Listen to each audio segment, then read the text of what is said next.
Bangalore. I'm from the Pediatric Cardiology Department, sir. Okay, great. So, you're presenting your case? Yes, sir. Can I start, sir? Yeah, sure.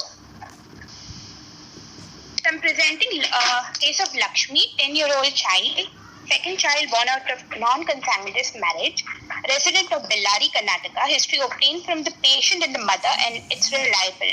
She is an operated case of congenital heart disease, presented with chief complaints of dyspnea on exertion since last 1 year. Since her past history is relevant, I would like to date her history from birth. Class? Dyspnea on exertion class? 1 year, sir. What is class? Class 1? Sir, class 2. Yeah. What is class 1? The class 1 is a patient having a patient with cardiac illness. They do not have any limitation in their physical activity. Routine physical activities do not cause cardinal symptoms like chest pain, breathlessness, palpitation, and fatigue. So and they do not have dyspnea. What does your symptom have? Your patient has class 1 symptoms or class 2 symptoms? No, she has class 2 symptoms, sir. Okay. Go ahead. Since when? Since last 1 year now. She's 10 years. Since last 1 year, she's having class 2 dyspnea on exertion. Okay. I'd like to start her history from her birth history, sir, since her past history is very relevant. Okay. So she was born by normal vaginal delivery, sir. She cried at birth. She weighed average. Her postnatal period was uneventful. Mother was informed about cyanosis in her at about 1.5 months of age during the time of immunization. She was informed by the pediatrician. Subsequently, she started noticing cyanosis, and she felt that the cyanosis would increase on crying. At 4.5 months of age, she started having history of spells, for which she was admitted twice. There was no history of forehead sweating or prolonged feeding intervals as recalled by the mother during that time. During a second admission for spell, she was operated through left lateral thoracotomy. Subsequently, mother noticed that the cyanosis had improved and the baby did not have any spells. 4.5 months. Okay. Then her post-op course was uneventful and she was discharged on oral medications. She was kept on regular follow-up. Mother noticed that she had history of developmental delay and poor weight gain after the palliative surgery. At 1.5 years of age, mother again started noticing cyanosis, which was gradually worsening. She took a consultation that time, but she was told that because the baby was not gaining weight adequately, she was told to follow up medically at that point of time. No history of squatting episodes. At 3 years of age next, sir, patient had history of high-grade fever with 1 episode of seizure, for which she was admitted and a burr hole procedure was done on the right aspect of the skull. And she received IV antibiotics for 6 weeks. At what age? At 3 years. Okay. She did not have any focal neurological deficits that time. So after the antibiotic course was over, at 3.5 years of age, she had had a correction surgery through the central sternotomy, and mother says that the child had become pink afterwards. Mother also informed that the doctors had told that the baby would require subsequent surgery at a later date. Her weight gain milestones picked up after corrective surgery. Currently, she started having breathlessness. NYHA class 2. She noticed while playing. She realized that she's getting more breathless compared to a school. How was this diagnosis after surgery? After the midline surgery, she's done well, so she started schooling. So she did not have any issues, no cyanosis, no breathlessness. And since last 1 year only, she is having breathlessness now, and that was she realizing when she's running around or she's playing, she realizing that she started having breathlessness. Compared to other schoolmates, she gets breathless and she has to stop while playing. There's no history of association. You have a situation here when one palliative surgery was done almost on an emergency basis during a spell or cyanosis, right? Then a midline surgery was done and she was told that she would require 1 more surgery. Yes, sir. So, what can you think of? What are the situations which will have this kind of a history? So the first surgery looks like it's a BD shunt. The second surgery looks like it's a corrective surgery. So most likely it's ICR with transcannular patch. And for every transcannular patch, we ask them to follow up for complications of transcannular patch, and if they would require any further corrections for any residual problem or recurrent problem. No. Right. When you do a surgery for a patient, when you tell them that you are going to need another surgery, that means generally this is not the last surgery done. So this is not the definitive surgery. Yes, sir. As a patient may develop PR, there may be a residual shunt, there are so many issues. But you don't tell the patients that at the time of surgery कि आपको तो दूसरी surgery लगने ही वाली है. That you will do only when you are doing a stage surgery. So why would they tell the patient if they are going to do an ICR with a transcannular patch? Why would they tell the patient then itself कि आपको surgery लगने ही वाली? Did they say कि she will require it in distant adulthood, or did they say it would be required pretty soon? I did not ask actually, sir, when they had told that she would require surgery. That is how you would counsel the patient, no? Yes, sir. So typically, what are the issues with the transcannular patch? The issues related to first tell me the issues with the transcannular patch. the pulmonary regurgitation related issues. We could have RV dysfunction, arrhythmias, RV volume related issues. Subsequently, and there would be problems with left ventricular dysfunction. Patient could have AR, or patient could have residual RVOTO. Patient could also have other valvular regurgitation, like tricuspid regurgitation over the long run. So what are the various reasons why PR may occur in the patient who is prepared for tetralogy of Fallot? Pulmonary regurgitation, sir. Yeah. The post-transannular patch, since we are cutting across the annulus, we're likely to have severe pulmonary regurgitation. We could also have it during pulmonary valvotomy, when we do it during transatrial ICR, or PR could be present as a native problem like in TOF with absent pulmonary valve. So these Or are it the could be causes. secondary to endocarditis, because that is one of the commonest sites of vegetation. Yes, sir. Yes, sir. Yes, sir. So this patient was told that she would need one surgery. Any other possibility other than ICR for tetralogy of Fallot? Yes, I'm thinking of two other possibilities. So one, the most likely possibility is a conduit surgery. Most probably because she has undergone the corrective surgery at 3.5 years of age. So I think it's a she would be told that it requires replacement at a later date. Or the second possibility would be that she has undergone a transatrial ICR in patient stenosis. She has been told that she would require surgery or intervention at a later date. Okay, so one is a lesion which was, forget transatrial or otherwise. One is something that was not corrected fully. So that means an incomplete first surgery or a first surgery which has not been effective enough. That's the second possibility. And the third thing you said is a conduit. Now, which condition would present with a spell and require a conduit subsequently? Classical tetralogy of Fallot with unfavorable anatomy, which is not suitable for ICR, is one of the indications. Second would be TOF with pulmonary atresia, and other TOF-like conditions like CCTGA, VSTPS, but they are unlikely to present at 4.5 months of age. TGA, yes, sir. They are unlikely to present at 4.5 years of age. So these two conditions are most likely, sir.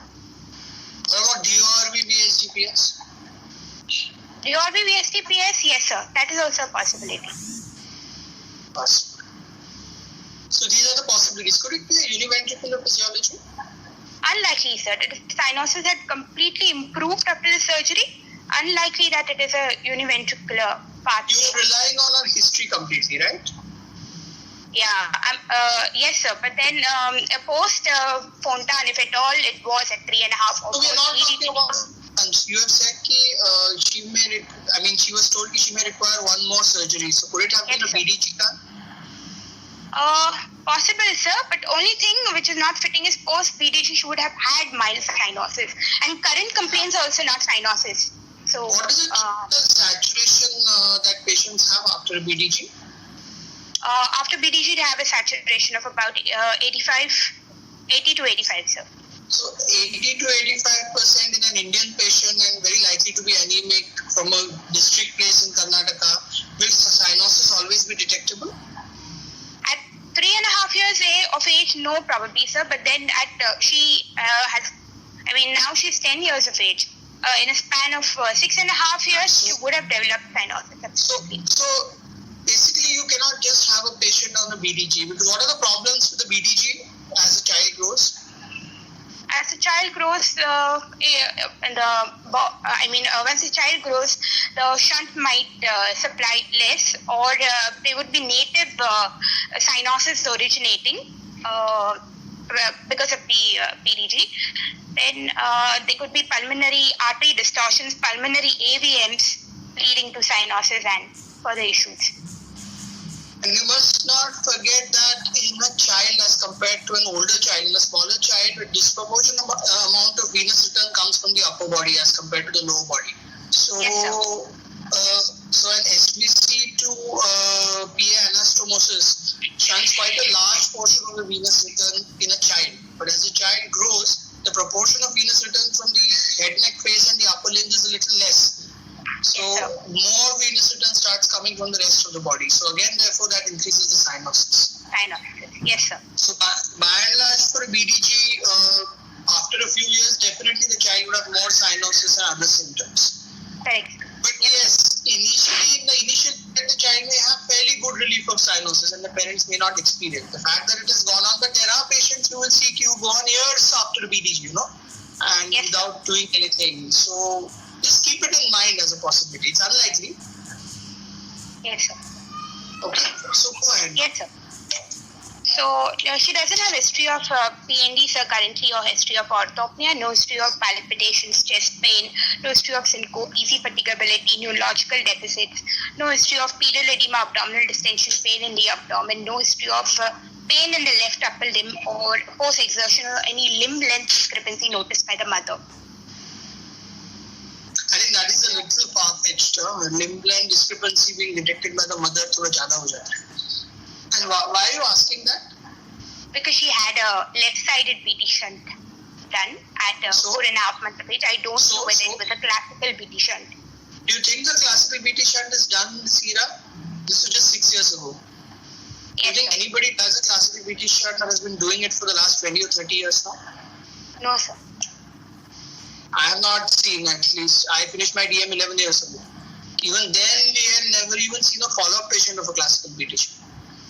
So I think you should learn to forget about classical BT shunt. It's just theory, Just think logically. Nobody's going to undergo classical BT shunt. So there's no point in telling these things routinely if they are not relevant to today's day and times. We are in 2020 now. Yes, sir. So whatever is applicable, just you should tell that. That is the difference, between somebody who is just telling something rote and somebody who is applying their mind.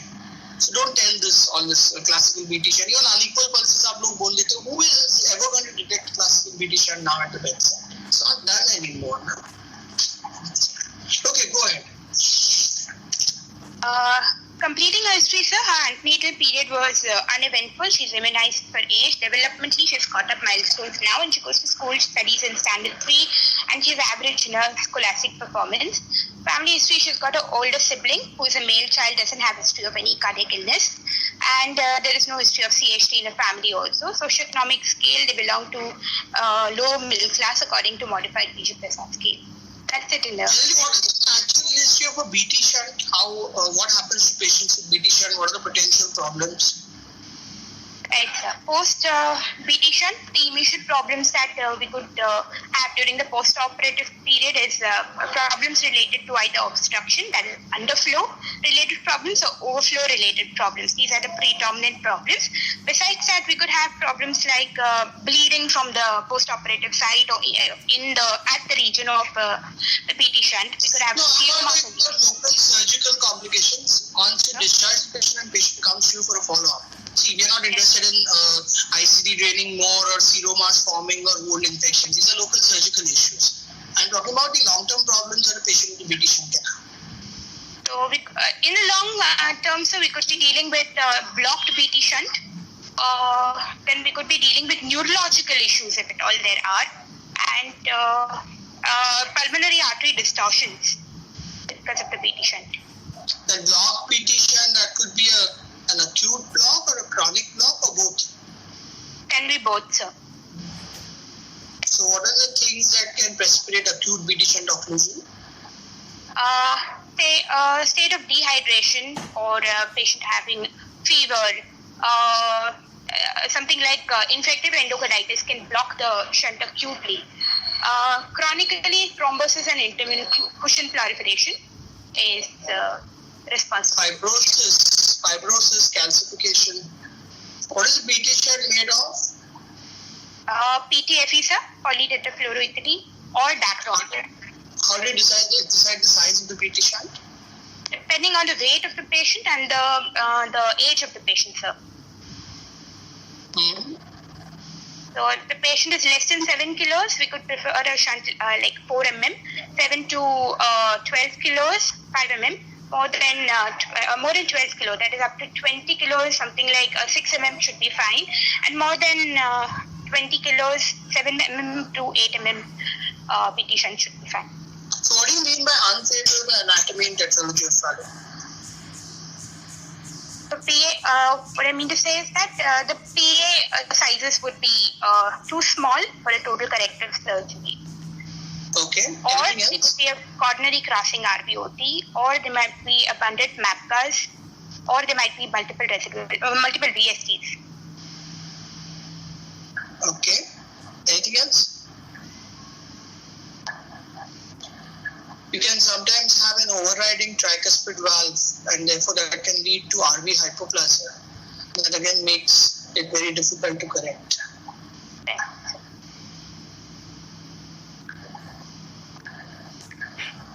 Okay, so just summarize your history in short and just give us a quick differential.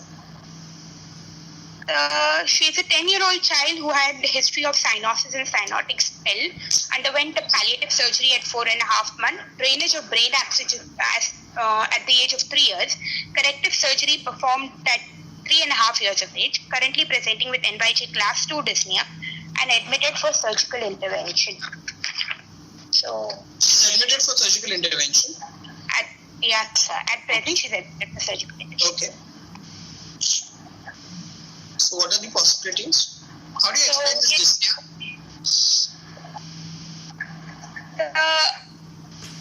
What I'm expecting now is that she's having some kind of obstructive or regurgitation lesion. So that because she's having probable RVOTO or pulmonary regurgitation, there is VQ mismatch happening, leading to this. Another possibility is suspecting that she would be having either volume overload of either of the ventricles, causing reverse of true Bernheim effect, leading to increased filling pressures and back pressure in the. 1 minute. 1 minute. Volume overload due to what? AR or PR. AR or PR. Generally, how common is dyspnea as a symptom in right heart disease? It is rare complaint, sir. No, because that has been the only complaint. Is it more of dyspnea or is it more of effort intolerance? More of effort tolerance, I feel, sir. But still, why do patients get dyspnea? I mean, they still do complain of dyspnea. For example, in valvular PS, why do patients complain of dyspnea? Post-exertion, sir, they are not able to have a forward output into the lungs. So they have a VQ mismatch because of that. And that is why they have fatigability also at times. So, okay, just now tell us all the issues that can occur in a patient post-tetralogy of Fallot, correction, ICR. It's endless, what all things can go wrong in the long run. They could have residual lesions, sir, like pulmonary outflow tract obstruction, basically, right outflow tract obstruction. They could have residual VSCs. Recurrent tissue, they can have recurrent RVOTO, and new lesions could be AR or tricuspid regurgitation. Okay. Arrhythmias. And conjugal obstructions also. Yes, sir. Okay. Otherwise, arrhythmias and dysfunction-related issues. The heart failure. What about heart failure itself? Yes, sir. That also because of biventricular dysfunction. Why does RV dysfunction occur post ICR TOF? So because of mechanical reasons, that is because of PR, because of electrical disturbance, because of associated RPVP, and these are the two primary reasons, sir, for dysfunction. What if there is residual RVOT obstruction or new RVOT obstruction? Does that contribute? Yes, sir. That also would contribute. If there is a residual RVOT obstruction, the RV would remain restrictive.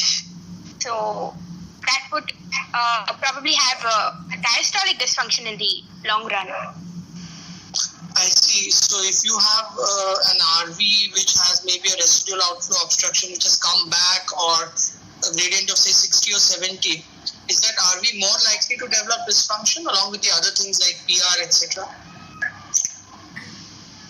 Can this RV develop systolic dysfunction or no? Well, it's not the only thing. A residual obstruction, can it lead to systolic dysfunction? Yes, sir. Both dysfunctions are possible. So it's multifactorial, isn't it? What about injury to the coronary? Possible, sir. Plus, you must not forget that if there is a patch put, the patch itself is adynamic. So it doesn't contribute to contraction. So there are many things which can occur. TR itself can contribute by leading eventually to volume overload of the RV. If there's a large volume of TR. So TR, PR, residual RVOT obstruction, coronary injury, presence of an adynamic patch. What about late age of surgery? Does that contribute? Yes, sir. Because of hypoxia-related changes to, and that would precipitate ventricular dysfunction. There are changes in the RV myocardium and in the diastolic and to some extent systolic function if you delay surgery for too long. Yes, sir. So what should be the ideal age for surgery, tetralogy of Fallot? So 6 months to 1 year. Yeah, I mean, depending on the center's expertise, but as early as possible after 6 months probably. Yes, sir. Okay, so your tentative diagnosis? So tentative diagnosis is cyanotic congenital heart disease with decreased QP, status post palliative procedure, that is left-sided VT shunt. I think status post TOF correction with a conduit obstruction or regurgitation and admitted for conduit replacement. Okay. How do you correct a DORV? What are the surgeries done for a DORV? So it depends on whether it is rootable or not rootable. If it is rootable, we can do interventricular tunneling.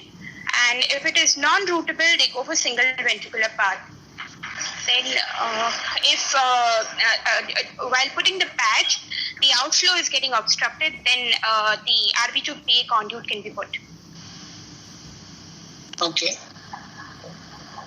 So any differentials you have, or you're only thinking of TOP ICR? For all practical purposes, your history suggests of that, because presence of a spell, presence of a surgery done almost completely for cyanosis after, Yes, sir. surgery. So what do you think the problem is now most likely? Most likely, I think there is conduit obstruction or stenosis. I mean, stenosis or regurgitation. There's some problem related to the RV outflow tract. When does heart failure related to PR present typically after ICR TOF? It presents after the third decade, sir. Second to third decade. Yeah, it would be unusual at this age. It may be a contributory factor. So, because as I said, it is often multifactorial. So, patient may have coronary obstruction plus PR. So, both of them will add pressure and volume overload in the RV. So, but per se, only PR contributing at this age is unlikely. Okay. So do you think this is a re-obstruction, or why does a re-obstruction develop? Re-obstruction, sir, it can develop at the site of the anastomosis. So we can have a distal anastomotic obstruction at the level of pulmonary artery. So we could have confluent stenosis, or the stenosis could be anywhere in the conduit secondary to calcification or degeneration, or it could be at the proximal end at the region of pericardial hood. And sometimes undetected branch pulmonary artery stenosis can also precipitate the conduit. something. It is not impossible to miss it at the time of the initial surgery. It can happen. Yes, sir. Yes, sir. Okay. So, fine. So, examination. So, general examination, sir. Child was conscious, cooperative, comfortable. Temperature was 98.8 degree Fahrenheit. Pulse 90 per minute, regular, good volume pulse. No radial, radiofemoral delay. No special character to the pulse, and it's equally felt on both sides. Respiratory rate 20 per minute, thoraco-abdominal, and no use of accessory muscles of respiration. BP 110 by 70 millimeters of mercury in the right upper limb. 104 by 70 millimeters of mercury in the left upper limb. 124 millimeters of mercury systolic blood pressure in the right lower limb. JVP is raised. The mean column is raised to 8 centimeters from the sternal angle of Louis with prominent A waves. There is normal respiratory variation present. Saturation of 95% in the upper limb and lower limb. Weight of 30 kgs, which is within normal centiles. Height of 136 centimeters. Again, normal centiles. And BMI 16.2, which is falling at the 10th percentile. So she's gained weight properly now. No dysmorphic features, no pallor, cyanosis, clubbing, no limb length discrepancies, good dental hygiene present. Skull and spine is normal, no pedal edema, and sexual maturity rating is prepubertal, sir. Sorry? SMR staging is prepubertal, sir. Okay. 10-year-old near adolescent child, sir. So, Okay. part of the genetics. Can I proceed to serious examination, sir? Sure. NEG, so what is the only positive thing that you have got is elevated JVP with prominent JVP. areas? Yes, sir. Okay. Serious inspection and palpation combined. Chest is bilaterally symmetrical. Trachea is central. There is precordial bulge. Apex beat is localized in the 5th intercostal space on the left side, 2 centimeters lateral to the mid-clavicular line. It is sustained and having lateral retraction. Parasternal heave grade 3. 1 minute. Yes, Please describe the apex again. You said it's a localized apex? Yes, sir. Localized apex. 2 centimeters lateral to the mid-clavicular line. It is well sustained and having lateral retractions. What does that indicate? Lateral, so there is RV hypertrophy. Generally, does an RV apex tend to be well localized? No, sir. No, because you specifically said it is localized. That's why, I picked up my ears. And then you said it is associated with lateral retraction. Still, some of your exam, are you appearing for the pediatric cardiology or just normal DNB? No, sir. Appearing for that. No, which? DNB pediatric cardiology or just DNB cardiology? No, DNB pediatric cardiology. Yeah, so maybe your examiners may not, stress too much on this point, but the conventional DNB examiners will not like to hear this, because if you say that the apex is localized, then, you cannot simultaneously call it an RV apex. You should say that you're seeing it and palpating it in such and such a location, but it is not well localized. That is the tip of the apex. You're not able to discreetly put your finger on it like in an LV apex. Okay. And the other thing is that you should say it is continuous with the parasternal activity. That is again the characteristic of an RV apex. So I hope you have parasternal activity here. Yes, sir. Patient had grade 3 parasternal heave, which is coinciding with the apex impulse. So just remember this, please. LV apex is localized, RV apex is, instead of saying diffuse, you can say it is not well localized. Because everything else that you're describing is related to an RV apex. So please don't make this contradiction. Okay, your parasternal heave is grade what? Grade 3, sir. Okay. There are RV epigastric pulsations, sir. Sure. Pulsations also in the 3rd and the 4th intercostal space in the left parasternal area. No pulsations elsewhere. No other palpable heart sounds. There is a systolic thrill in the left 3rd and the 4th parasternal space. It is a localized thrill. No palpable heart sounds. There is a scar of median. Where is the thrill? Sorry, where is the thrill? In the 3rd and the 4th intercostal space, sir, in the left parasternal region. Can you get pulsations in the 1st and 2nd intercostal space in such patients? Possible, sir. When? Sir, in case we are having peripheral pulmonary stenosis, then the PS may be pulsatile. Or if we are dealing with a situation like a top absent pulmonary valve with hypercontractile pulmonary arteries, we could be So having. in such a situation, post-ICR, sometimes even post-ICR patients can still continue to have significant RVOT dilatation because of PR, no? Yes, sir. They may have a lot of RVOT dilatation and the RVOT can often become almost aneurysmal, and these patients can have very prominent pulsations in the upper part of the parasternal region. Yes. And you will typically see it in this subset. The other things are okay, of an absent valve and peripheral PS, that's right, but specifically in this situation. Have you seen a case like that? You must have seen lots of cases, no? Of significantly dilated RVOTs post because of PR. Yeah, sir. We've seen. But in this case, I was not expecting it because I've subsequently got a systolic thrill. I've looked for it. It was not there. That's fair enough. Yeah. That's fair enough. That's fair enough. So, okay, so you have a systolic thrill in the third and fourth space on the left side. You have an apex beat and a parasternal leaf, which you have described. Anything else? Scar of median stenotomy and left thoracotomy present, sir, and it is healed by primary intention. Sure. I think we can dispense with percussion. You want to go to auscultation? Yes, sir. On auscultation, heart sound 1 was normal. Second heart sound is single, and I feel there's a loud A2. There is RVS4 present. Loud? Sorry. Loud A2, sir.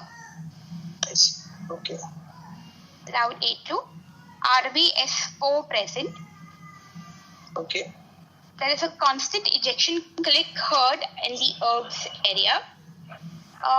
There is Don't say herbs area, please don't say. Now you are a pediatric cardiologist, so you know that congenital heart disease, all these things don't apply. Just describe where you're getting it. Okay, so in the third left intercostal space in the parasternal area, sir. Left Sure. parasternal area. Okay.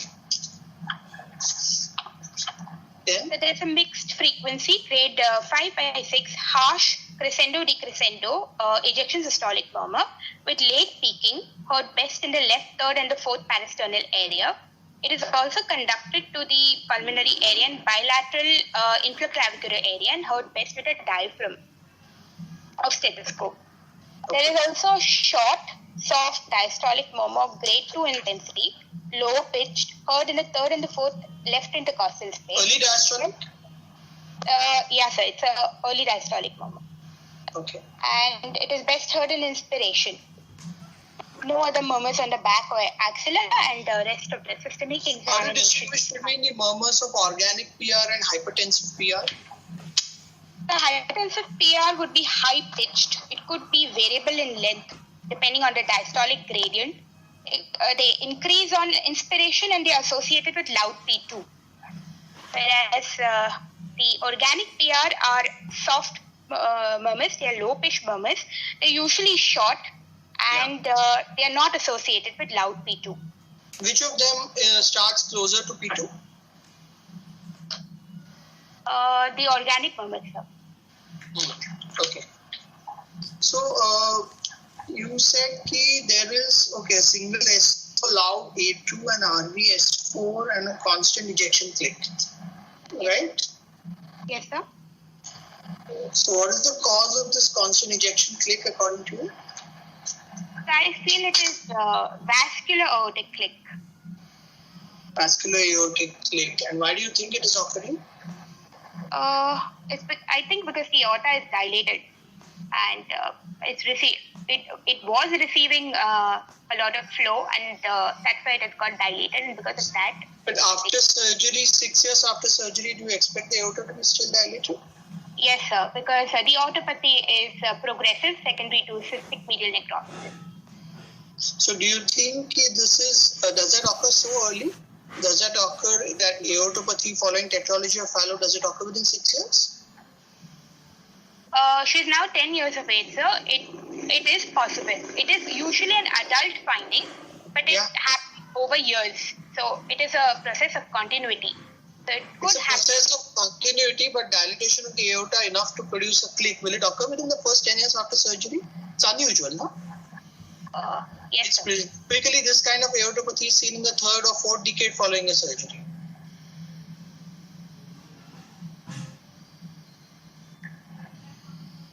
See, the thing is, if it was due to a dilated aorta, secondary to the aorta receiving a lot of flow, that should go down after surgery. Because now there is no VSD anymore. Even though there is PS, effectively there is RVOT obstruction. There is no VSD. So there's no reason now for the aorta to receive preferentially high flow. Okay, sir. Secondly, so that cannot explain the click. Secondly, as you also accepted, it's unusual for an aortopathy to present so early. What is the reason for an aortopathy in tetralogy of Fallot patients? It could be flow related, sir. Entire cardiac output is going to the left outflow tract. No, but in the long run, after correction? No, then the only explanation is cystic medial necrosis, sir, with slow progression. So that is very unusual. I don't know. I mean, I have rarely seen a patient, maybe you may have seen more patients of operated TOF than many of us, but have you been it so early in life? This kind of aortopathy? Actually, we have also heard in infants with TOF pulmonary atresia. Yeah, I mean, if there is some rare genetic mutation, it can occur at any age. But by and large, it should not come up that early. It's possible. It's a rare possibility. Okay, go ahead. The rest of the systemic examination was normal, sir. Okay. So, this is the final diagnosis. Yeah. She's having situs solitis levocardia, sir, repaired congenital cyanotic heart disease, most likely TOF, with severe right ventricular outflow tract obstruction, with mild to moderate PR, sinus rhythm, in NYHA class 2. The heart failure class is C, and there is no evidence of infective endocarditis.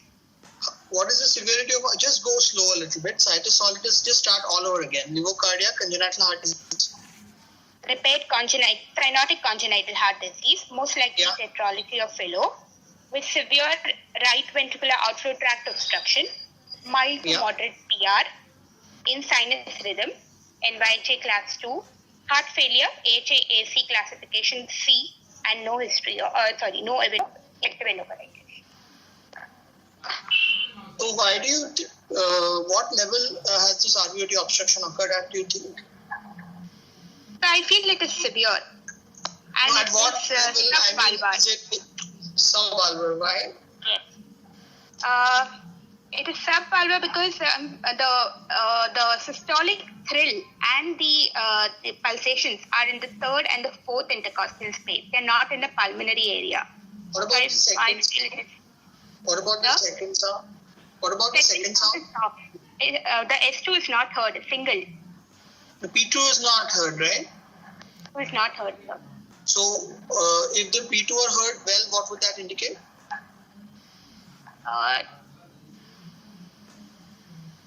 Either two possibilities, sir. It could be supravalvular or subvalvular also, with good movement. Peripheral? Yes, supravalvular PS or peripheral PS. Not subvalvular. Subvalvular valve, your P2 is always going to be soft. So presence of a P2 here, which is not heard at all, practically a single second sound, it suggests you don't have significant peripheral or supravalvular obstruction, or it could be a mixed obstruction, of course. Yes, sir. So it's not just the murmur, it's the heart sound, location of your thrill and the murmur. Anything else? What is a DCRV? DCRV is double chamber right ventricle with a membrane in the RV or a septation or a hypertrophy trabeculation in the RV, leading to two compartments, a proximal inlet chamber and a distal outlet chamber. I think you should not talk about a membrane first. It's most commonly due to hypertrophic muscle bundles in the RV. Muscle bundles, yes. Membranes are very unusual. And what does it effectively behave like? It would behave like TOF if there is a VSD in the high pressure chamber or with PS with intact IVS. Usually it behaves like PS because even if they almost invariably or very often they have an associated VSD, but the VSD is usually a little small. And many of them will not shunt significantly right to left. Sometimes a top can have an additional DCRV which even an echo may not pick up, and the surgeons may discover it on table. So these tetralogy-like conditions, or even VSD, sometimes you may miss a DCRV and the surgeons may detect it on table. It's a condition which may sometimes be recognized directly on the operating table, this hypertrophic muscle bundle. So it can be associated, it can occur isolated, it can be associated commonly with a small VSD, but it can also occur with a large VSD or in tetralogy of Fallot. How do you clinically detect it? What are the clinical examination findings? Since the high pressure chamber is the inlet portion, we might not get RV impulses, but we might get a systolic forward gradient, meaning they could be thrill without RV impulses in the epigastrium or in the lower intercostal spaces. It's a much lower location of both your thrill and your murmur. You will get a soft P2. Otherwise, it would almost be like a subvalvular RVOTO. Okay, so why mild to moderate PR? Why not severe? There is only mild cardiomegaly, sir. And sorry, there is only mild cardiomegaly. Okay. Mild cardiomegaly. So that's why I don't think it's severe. Any evidence of TR? There's no evidence of TR, sir. Only the JVP had been elevated, but they're prominent A waves, not B waves. So there's no evidence of TR. No murmur also? No, sir. You would expect some degree of TR, right? We would expect, sir. Because the septum is no longer intact, you have a severe RVOTO, you definitely expect some degree of TR. You should auscultate these patients carefully. If necessary, do some leg raising or inspiration. You may get a TR murmur. Sometimes it may be difficult to make out because you have an RVOT murmur already in the third and fourth spaces. So it may be a little difficult to make out. You would expect some degree of TR. Because even on an echo, these patients will be able to get good RV systolic pressures by TR jet by and large. Yes, sir. Okay, fine. So obviously we can't discuss the ECG, X-ray and echo, but assuming that the echo confirms your diagnosis, what ECG findings would you expect? What X-ray findings would you expect in this patient? I will share you we can share the ECG and X-ray, sir. We'll show you that.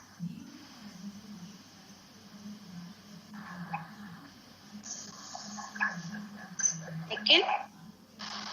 Yeah, sir, I'm sharing, sir. One second, sir. Okay. Can you see, sir? I can see a screen with some lake and something. Yeah, okay. 1 second. No, it's gone. It was there for a moment. And it went. Okay, fine. So tell us about this X-ray. This is X-ray chest A view showing sighted palliatus, levocardia. The penetration is appropriate. It is slightly rotated film. There is mild cardiomegaly. Looks like a CT index of about 0.6 with right atrial chamber enlargement. Apex, it's little indeterminate. There is RV to PA conduit seen in C2 with calcification. There is another radio density which is there located below the RV to PA conduit. Maybe a ballooned out RVOT or RVOT aneurysm there. That's exactly what I was telling you, during the examination. This is not an uncommon finding in these patients. And therefore, then you should have, gone back to your percussion and seen whether you had, whether you're getting a wide, dull area in the upper left, second and third spaces. It becomes important, no? Any abnormal pulsations or any abnormally wide area of dullness. Yes, sir. Okay. So then the QP seems to be normal, sir. Mm-hmm. What is the site of this aneurysm? Typically, where does it occur? At the junction of RVOT and the conduit, sir, or RVOT and conduit. This is a fairly large aneurysm, a huge aneurysm. In fact, I don't know with this aneurysm whether you can say that the cardiomegaly is mild or whether you want to include that in the cardiothoracic ratio.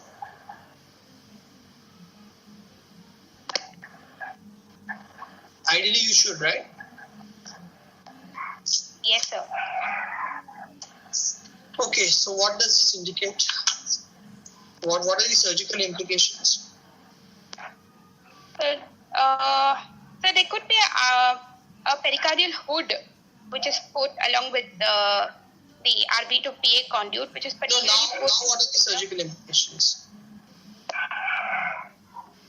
It's a severe obstruction, sir, so it requires revision and resection of that aneurysm. Aneurysm can be nidus for thrombus formation also. Yes, sir. Okay.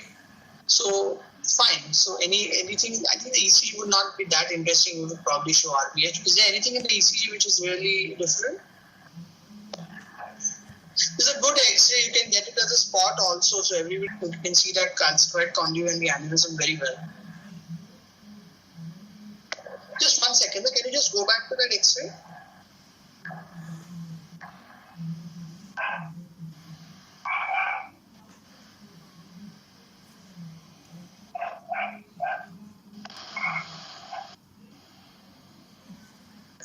Just give me a moment. Can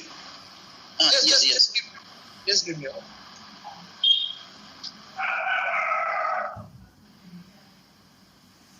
So I was just having a look at the.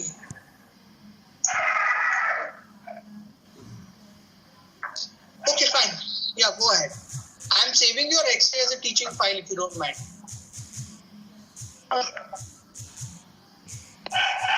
Is that okay with you? Yes, sir. No issue, sir. Okay, sure. Go ahead. Sir, I'll mail you the presentation, sir. We have this Sure. screen. Yes, please. Sure. Yeah, go ahead, please. So ECG, sir, next. Yeah. This is a 12-lead surface ECG with normal standardization. There is P pulmonale press. Sorry, sir. There is a sinus rhythm with P pulmonale. There is normal PR interval.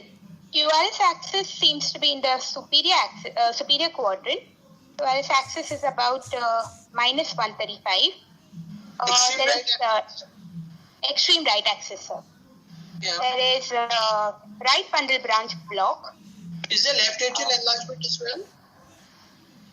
There is predominant negative component in V1, sir.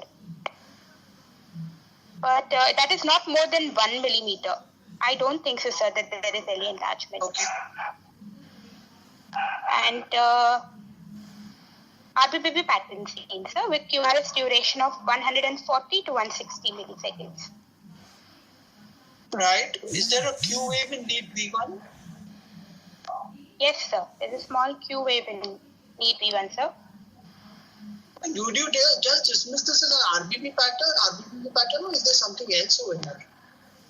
So I feel there is RV hypertrophy with this QR and R pattern. Look at the T waves. There is T wave inversion V5. I mean, what more do you want? There is gross RVH over here. Yes, sir. So it's right axis deviation.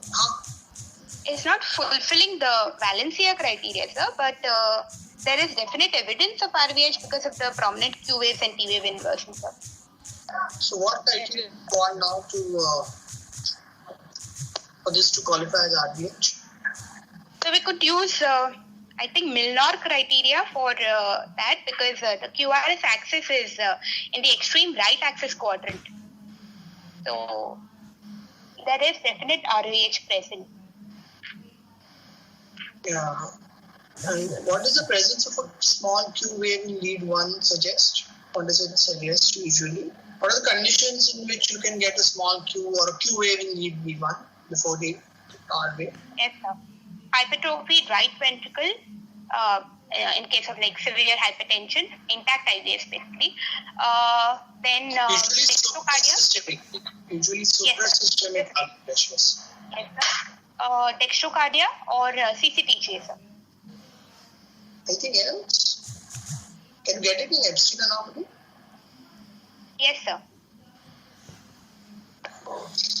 Number of conditions you should know the American get, because in Epstein anomaly, it is due to generally an enlarged RA or the atrialized portion of the ventricle. And when you get it in pulmonary hypertension or when the RV pressures are high, it usually indicates suprasystemic pressures. Suppose you start getting that kind of acute, even as Eisenmenger syndrome, say, that is not a good sign. Okay, fine. So we are done. There is CAT data available in this patient. Okay. So this is an echo report. Status post left modified VT shunt in 2010. Status post intracardiac repair for TOF with RV to PA conduit.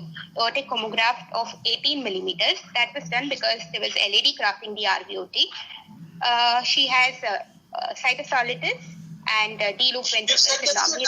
it's a dilated ascending aorta and the aortic root. So could you detect it in the X-ray? It is not seen properly in the X-ray, but echo is picking it up and it's showing that ascending aorta is 45 millimeters.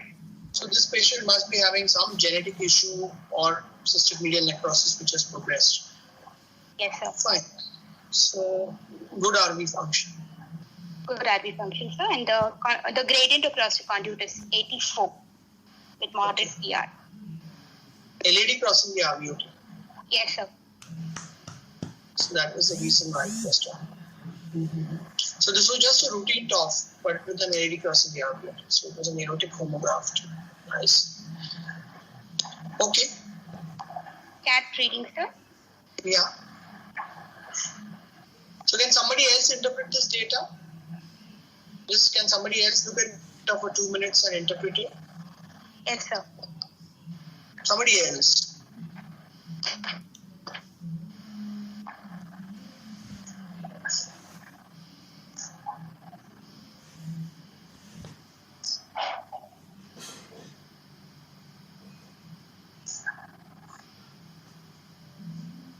Yeah, somebody.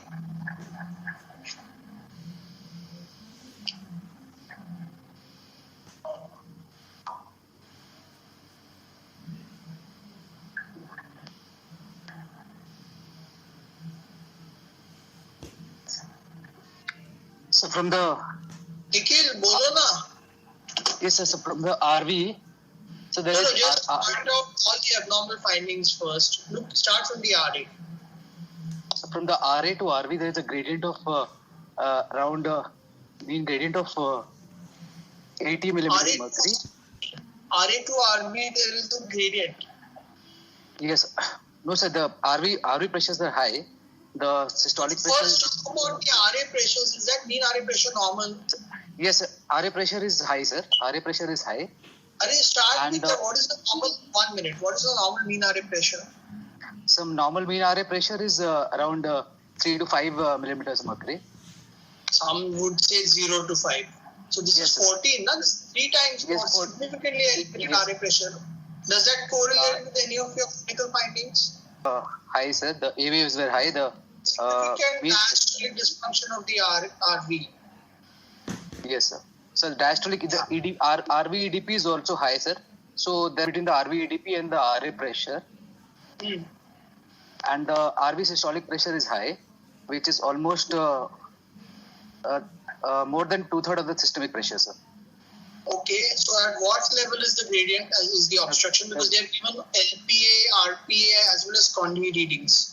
Yes, sir. So from the RV to proximal conduit, there is a gradient of from the RV to the proximal conduit, there is a gradient of around 60 odd. around 60 odd, so 60 millimeters, yeah. 60 millimeters of mercury, and there is no gradient from the proximal to the distal conduit, and as well as the RPA and the RPA origin and the distal. How much is the And- PA diastolic pressure? So the PA diastolic pressure, at the RPA, sir, the diastolic It's the pressure is same, around. na, every Yes, RPA, all- LPA, it is about 14 to 15. Yes, Normally, it's the all- PA diastolic pressure is equal to what? So normally PA diastolic pressure is around 10 to 15, sir. And which chamber pressure does it equal usually? And Which chamber pressure does it usually equal? RVDP, sir. Does it reflect any left heart pressure? Yeah, it's a left heart, yes, sir. Left, it's the LA pressure, sir. PCWP, sir.